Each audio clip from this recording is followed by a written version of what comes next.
اب آج کا میرا موضوع ہے شہادت علی رضی اللہ تعالیٰ عنہ۔ اصل میں حضرت علی رضی اللہ تعالیٰ عنہ کی شہادت بھی اسی الفتنۃ الکبریٰ کا تسلسل ہے، وہ جو عبداللہ ابن سبا کا پیدا کردہ عظیم ترین فتنہ تھا، اسی کا ایک نتیجہ حضرت علی کی شہادت بھی ہے، لیکن وہ بات ذرا تفصیل سے سمجھنی ہوگی۔ اور اس کے لیے میں ممنون احسان ہوں، حال ہی میں ایک کتاب چھپی ہے، ڈاکٹر سید رضوان علی ندوی، وہ محقق ہیں تاریخ کے، انہوں نے بڑی تاریخی تحقیق کے بعد جو باتیں بیان کی ہیں وہ میں آپ کے سامنے رکھ رہا ہوں۔ عرب میں جنوب مغرب کی کونے میں جہاں یہ یمن بھی آباد ہے، اس کے اوپر نجران ہے، اسی علاقے میں یمامہ کا علاقہ کہلاتا ہے۔ یہاں ایک قبیلہ آباد تھا بنو تمیم۔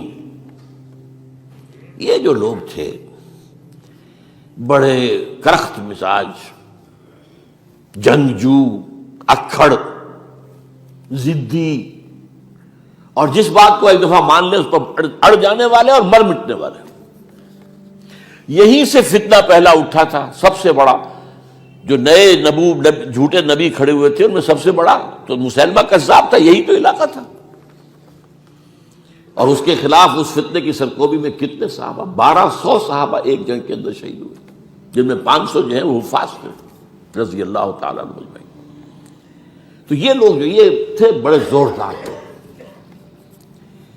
اس قبیلے کے بارے میں حضرت عمر رضی اللہ تعالیٰ عنہ نے ایک بڑی عجیب حکمت عملی اختیار کی۔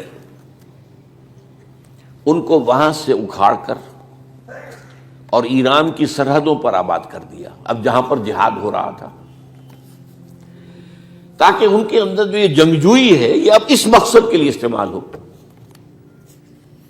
اب وہ دارالاسلام کی توسیع کے مقصد کے لیے استعمال ہو، اور وہ ہوئی۔ حضرت عمر نے 2 چھاؤنیاں بنائی تھی رضی اللہ تعالیٰ عنہ، کوفہ اور بصرہ، کیونکہ ظاہر بات ہے کہ اب جو اسلام کا دائرہ پھیل رہا تھا اور اسلامی حکومت پھیل رہی تھی، اور زیادہ تر جو ہے مشرق کی طرف پھیل رہی تھی، ایران اور خراسان وغیرہ کی طرف، تو اب مدینے سے اس کا کنٹرول اتنا آسان نہیں تھا، فاصلہ تھا، تو چھاونیاں بنائیں تاکہ یہ اس سرحد کے اوپر یہ موجودہ مرکز رہے، یہاں فوجیں موجود رہیں، کہیں کوئی بغاوت ہو تو اس کو کچلنے کے لیے وہ قوت فوری طور پر دستیاب ہو سکے۔ یہ لوگ ہیں کہ جو عبداللہ ابن سبا کی فتنے سے سب سے زیادہ متاثر ہوئے۔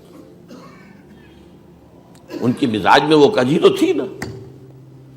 حضرت عمر بھی ان کا جو ایک مضبوط کنٹرول تھا انہیں دبائے رکھا ہے، اور ان کا رخ جو ہے ایک دوسری طرف موڑ کر اس سے اسلام کو فائدہ پہنچایا۔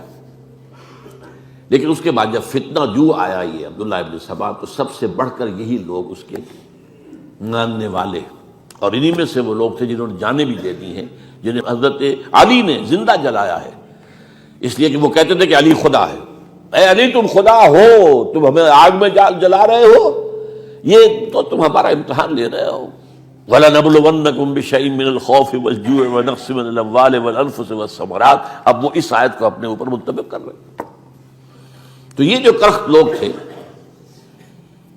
انہوں نے در حقیقت جو ہے عبداللہ ابن سبا کے کردار میں سب سے بڑا رول پلے کیا، اور انہی کے ہاتھوں حضرت عثمان شہید ہوئے رضی اللہ تعالیٰ۔ اور اس کے بعد انہوں نے حضرت علی رضی اللہ تعالیٰ عنہ کو اپنے گھیرے میں لے لیا، کیونکہ انہی کی کثیر تعداد موجود تھی مدینے میں جب حضرت عثمان شہید ہوئے۔ اس کے بعد اب ظاہر بات ہے کہ کوئی نہ کوئی تو خلیفہ ہونا چاہیے تھا۔ حضرت طلحہ سے کہا گیا، انہوں نے معذرت کر لی، حضرت زبیر سے کہا گیا، انہوں نے معذرت کر لی۔ اب ظاہر بات ہے کہ حضرت علی آخر امت کو چھوڑا تو نہیں جا سکتا تھا بغیر امام کے، انہوں نے قبول کر لی، اگرچہ حضرت حسن روکتے رہے کہ ابا جان یہ ان لوگوں کی بیعت جو ہے آپ قبول نہ کیجیے۔ حضرت حسن تو ان میں سے ہے جو حضرت عثمان کے دروازے پر کھڑے تھے پہرے دار کی حیثیت سے، حسن اور حسین رضی اللہ تعالیٰ عنہ، انہیں تو معلوم تھا فتنہ جو کون لوگ ہیں۔ اس کے بعد حضرت علی رضی اللہ تعالیٰ عنہ نے اسی حکمت سے، جس حکمت کے تحت حضرت عمر نے یہ چھاونیاں آباد کی تھیں، دارالخلافہ بھی مدینے سے کوفہ منتقل کر دیا۔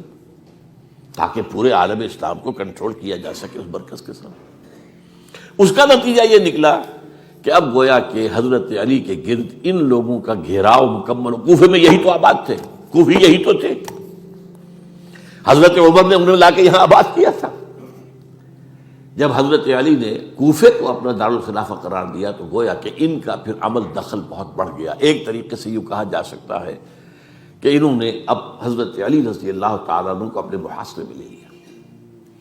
چنانچہ جنگ جمل کے موقع پر یہ ہوا ہے کہ صلح ہو گئی تھی، حضرت عائشہ رضی اللہ تعالیٰ عنہ کے جو نمائندے تھے اور ادھر سے حضرت علی، صلح ہو گئی تھی، طے ہو گیا تھا کہ ہاں قاتلین عثمان کو جو ہے اس کو سزا دی جائے گی، قصاص لیا جائے گا حضرت عثمان کی قتل کا۔ لیکن ان لوگوں نے 10,000 آدمی کھڑے ہو گئے کوفے کے اندر، ہم سب قاتل ہیں عثمان کے، لوگ قصاص ان سے اگر لے سکتے ہو، جس کے نتیجے میں اور انہوں نے جنگ شروع کر دی۔ اور جب جنگ شروع ہو جائے تو پھر اس کے بعد تو کوئی نہیں دیکھ سکتا کیوں شروع ہوئی، کیسے شروع ہوئی، کس نے شروع کی۔ اب تو یا مارو یا مرو، دو ہی باتیں ہوتی۔ 10,000 مسلمان ایک رات میں شہید ہوئے جنگ جمل۔ اب اس کے بعد حضرت علی رضی اللہ تعالیٰ عنہ کی خلافت جو ہے حضرت امیر معاویہ نے ماننے سے انکار کر دیا۔ جب تک قاتلین عثمان کو سزا نہیں دیتے ہم بیعت نہیں کریں گے۔ یہ نہیں کہ دعویٰ کیا ہو کہ میں خلافت کا حقدار ہوں، یہ نہیں، لیکن یہ کہ آپ کو ان کو سزا دینی چاہیے۔ اب یہ تھا وہ مخمصہ جس میں حضرت علی رضی اللہ تعالیٰ عنہ وہ فرماتے تھے کہ میرا ساتھ دو تو میں ان قاتلین عثمان سے سزا جو ہے ان کو سزا دے سکتا۔ ادھر انہیں پتا تھا کہ میں سرنڈر کرتا ہوں تو مجھے علی تک تو پہنچنے کوئی نہیں دے گا، راستے میں ختم کر دیں گے رضی اللہ تعالیٰ عنہ۔ تو یہ پیچ تھا ایک جو ایسا پڑا ہے۔ اب اس میں جب حضرت معاویہ اور حضرت علی کے مابین فیصلہ کن جنگ ہوئی، جنگ صفین جسے کہتے ہیں، جس میں 70,000 مسلمان ایک دوسرے کی تلواروں، تیروں، نیزوں سے قتل ہوئے۔ اس موقع پر حضرت معاویہ کی طرف سے ایک آفر آئی، قرآن مجید کو نیزے پر اٹھا کر لوگوں نے کہا کہ یہ خونریزی بند کر دو، ہم قرآن کا فیصلہ ماننے کو تیار ہیں۔ حضرت علی دیکھ رہے تھے کہ یہ اصل میں میری فتح کو شکست سے بدلنے کا پروگرام ہے، تقریباً فتح میری ہو چکی ہے، لیکن یہ جو طبقہ تھا یہ انہوں نے کہا نہیں بڑی ٹھیک بات کہہ رہے ہیں، وہ مانیے ان کی بات، جنگ بند کی۔ انہوں نے ہی یہی لوگ تھے جنہوں نے مجبور کیا حضرت علی کو کہ وہ تحکیم پر رضامند ہو جائے۔ اس کے بعد تحکیم میں جو معاملہ ہوا، حضرت علی حضرت عبداللہ ابن عباس کو اپنی طرف سے حکم بنانا چاہتے تھے، یہ اڑ گئے نہیں، یہ اڑ جانے والے لوگ، اور یہی اصل قوت تھے، وہاں ساری طاقت تو انہی کی تھی۔ تو انہوں نے ابو موسیٰ اشعری کو اپنی طرف سے مقرر، وہ بہت نرم خو آدمی تھے، انہیں برابر۔ بہرحال جو بھی بات طے ہوئی، اب تاریخ کی روایتوں میں اختلاف ہو سکتا ہے، کہا یہ جاتا ہے کہ طے تو یہ ہوا تھا حکمین کے مابین، ادھر سے ابو موسیٰ اشعری، ادھر سے عمرو بن العاص رضی اللہ تعالی عنہما، کہ آپ اپنے جو کلائنٹ ہیں حضرت علی آپ انہیں معزول کر دیجئے، میں معاویہ کو معزول کر دیتا ہوں، پھر جو ہے مسلمان فیصلہ کر لیں کسی اور کی عبادت۔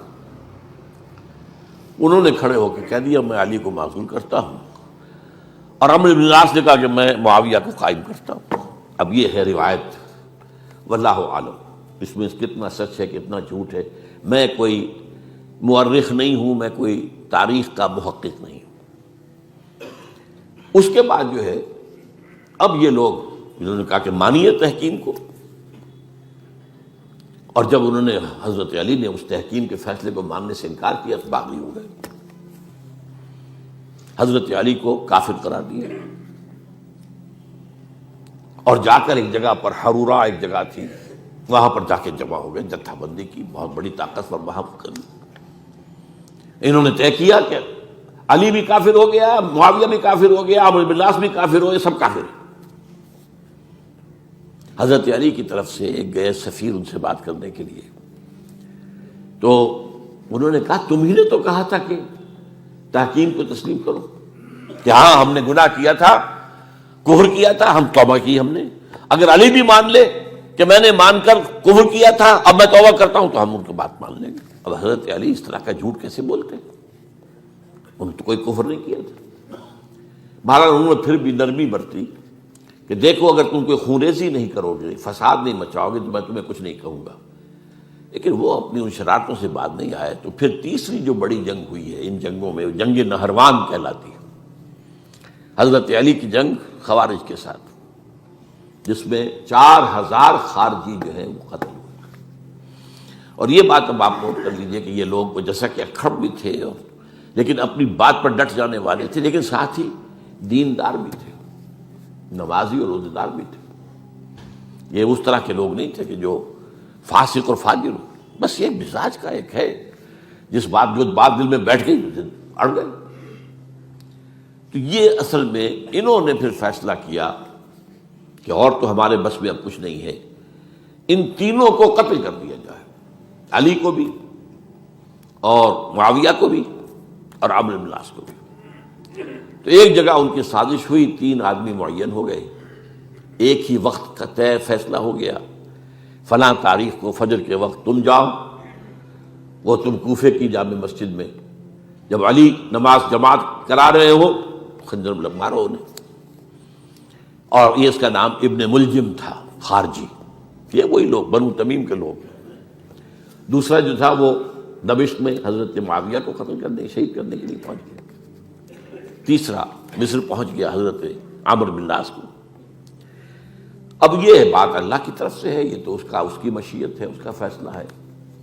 حضرت علی پر وار کارگر ہوا، آپ شہید ہو گئے.